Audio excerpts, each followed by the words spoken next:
Hey everybody, welcome to Talk Amongst Yourselves. My name is Tanaka Mundwa, and once again, it's a pleasure to be in your company. Hey, Cash. Welcome back. Hi. Firstly, first things first. Let's not waste any time. Let's not waste any time. Talk about it. Talk about.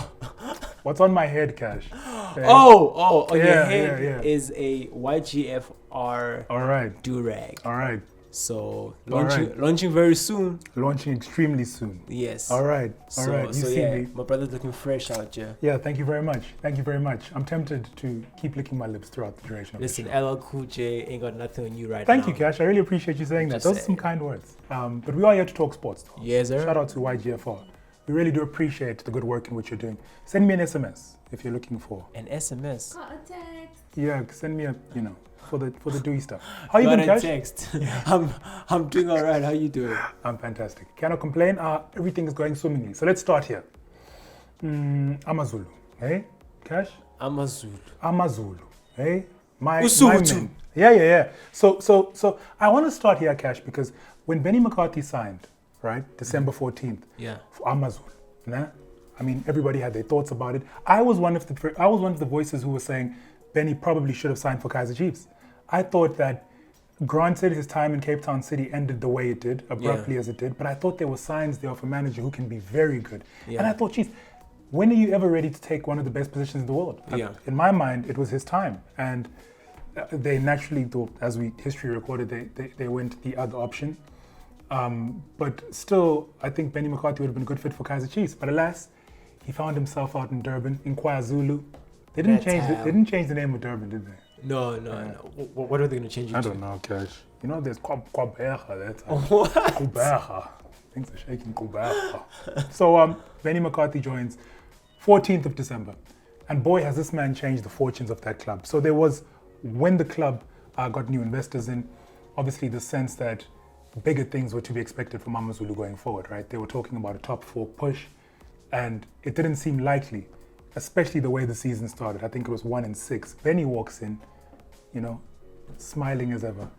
And now we're looking at Amazulu, 8 games, Cash undefeated, 5 wins out of those 8. And you're starting to think to yourself that these guys could be the real deal. And for top 4, not all the way at the top, but just for top 4 places, I'm thinking these dudes could be the real deal. Just because I see so much depth in that squad, There are so many elements to that team where you look at it and you think to yourself, he can chop and change things, but ultimately still keep the core and the integrity and the playing style. And that's the one thing about Benny McCarthy's teams. They don't cheat you in effort. They don't cheat you in playing style or entertainment. You watch an Amazulu game, you watch the Cape Town City game, you always knew what you're going to get. I long since have said Benny McCarthy is probably one of the most exciting young managers in South Africa at the moment. And I think a credit must go also to SuperSport. They've done well to punch above their weights as well. And Kaitano Tembo, who lost a few big players this off-season, he went and lost Oji Modiba, Dean Furman went away, and you would think the ship would kind of shake a bit. Yeah. But alas, here we are in their second position. Granted, it's getting a bit tight there at the top, but you can't take anything away from them. I think those two are, for me, and again, this stands to whoever you're talking to will probably say something different, but for me, the 2 best coaches outside of the, what's happening at Sundowns. And yeah, I think actually, outside of Sundowns, I would probably put Kaitano and Benny at number 2 and 3, depending on the day. Depending on, I just rate them both very, very highly. But Amazulu in a really good way, and I started with them because I made a big statement, and I know a lot of people are like, what do you mean, Benny McCarthy, Amazulu? No, it doesn't look like, and a lot was made of it. I didn't think they would finish top 4 then, to be honest, but I do think so now. Yeah. I think now things are firmly in their favor to go on and finish in the top places. Just incredible stuff that Benny McCarthy and Amazulu are doing at the moment, and But I mean, great issue for themselves. I think when he was unveiled as well, Yeah. In his press conference, he did say he's here to really kind of make the team better. Yeah, for sure. And I guess that's part of his mandate, obviously, his contract. Even though maybe it's not winning the league now, but it's working towards it. Yeah. And I'm saying, right now, I'm guessing you're saying they're in a good place to kind of contend maybe for next season. Yeah, look, and I don't put that past them. If we are talking next season, I don't put it past them to be contenders. I think if anything we've seen in this league is that teams can rise out of nowhere Yeah. and really give it a fair crack, yeah. really give it a fair go. And why not Benny McCarthy? I mean, he wasn't able to do that while at Cape Town City, to be fair. But I think Sundowns probably being the favorites in every season that they go into. Pirates were still uncertain. So much was made of Pirates and them possibly realizing a championship this season because of the type of squad that they had. They pretty much took all of Bidvet's former, whatever, their best players and brought them in, and we thought, okay, this is the team. Yeah. Chiefs, I don't think will be around in that equation for at least another 1 or 2 seasons. Listen, we'll need another whole So why not? 20 minutes for Chiefs. Yeah, no, yeah, let's not. But why not? Why not? If not, why not? I think it's very possible that Benny McCarthy challenges next season, but definitely this season, I think top 4 is now becoming a very, very strong possibility and a likelihood, even more so than that. That's what's happening over in football. Cash, I'm not sure, how often have you had to bet on yourself? Bet on myself. Yes, sir. In what sense? In just... I don't know, Cash. I'm just trying to get into the next thing. Just say some stuff like, yeah, I bet on myself all the time, yeah. Yeah, no, I try to bet on myself. Yeah. So a week ago, Teofimo Lopez, right?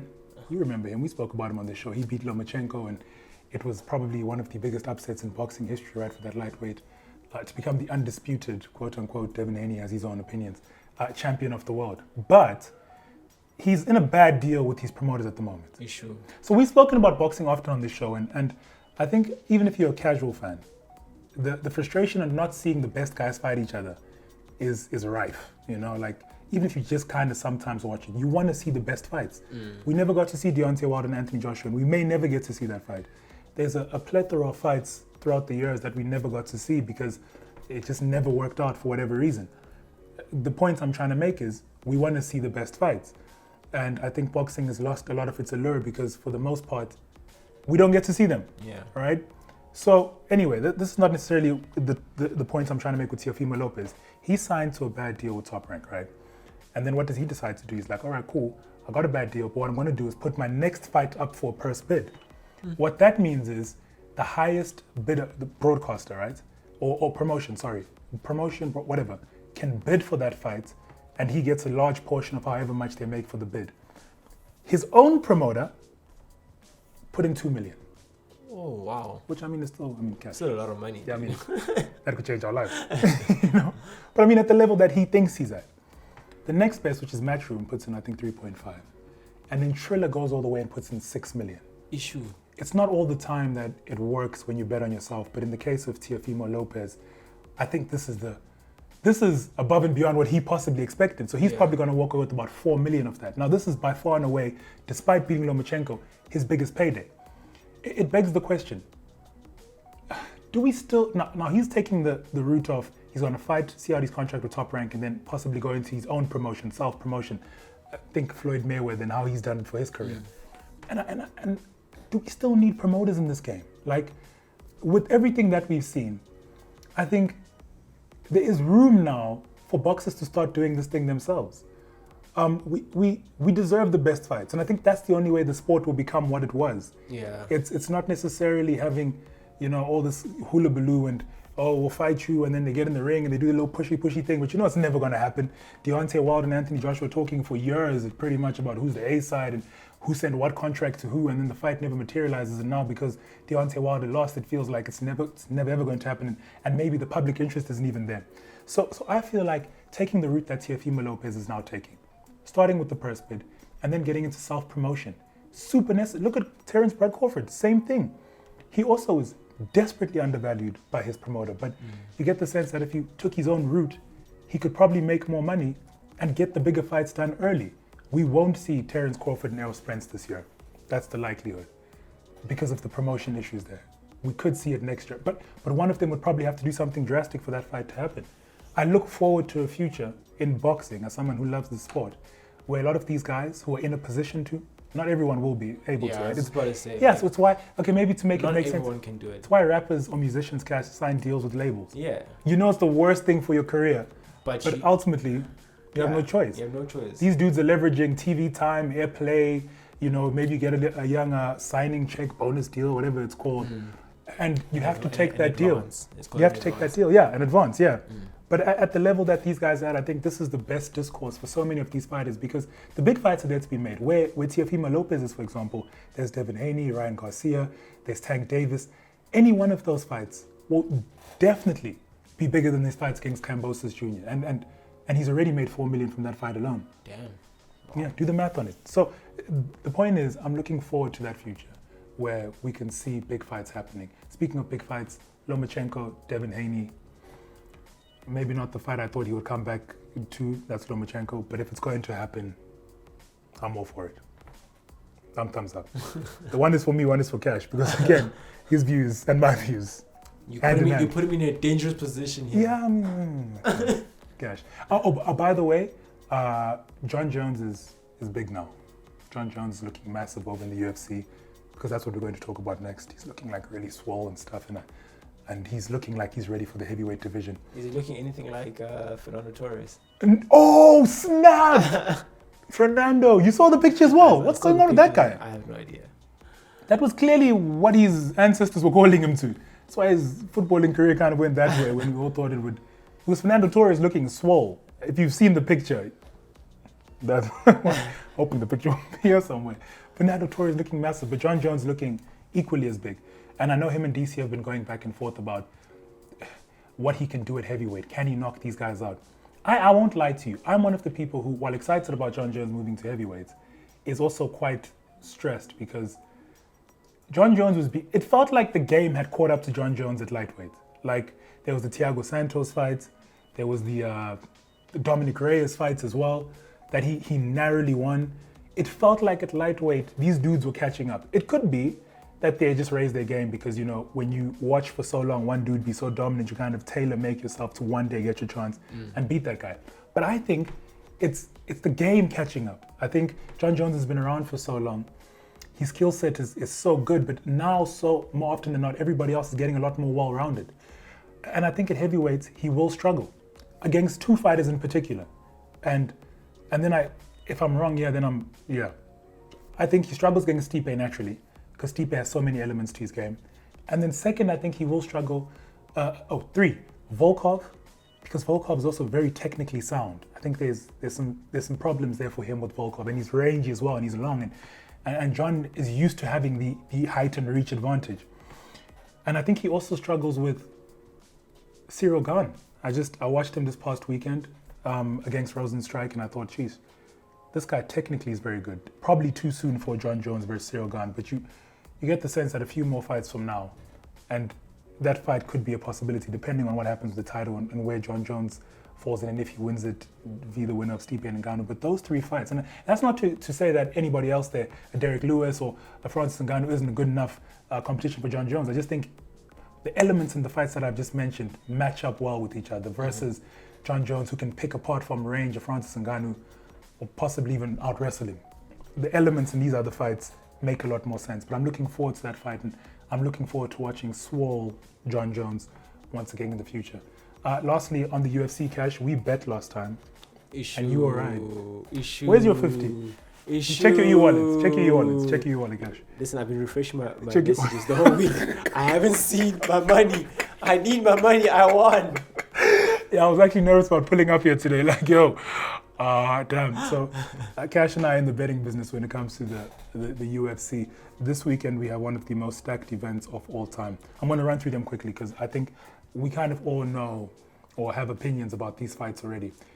Israel Adesanya, the one amazing thing about him fighting Jan Blachowicz at light heavyweight is that he's saying he's probably not even going to be 205 on the day of weigh-in, which means possibly on the day of the fight, he could be 200. That's what he's saying. That's what he is saying. Jan Blachowicz will probably be somewhere around 220, 230.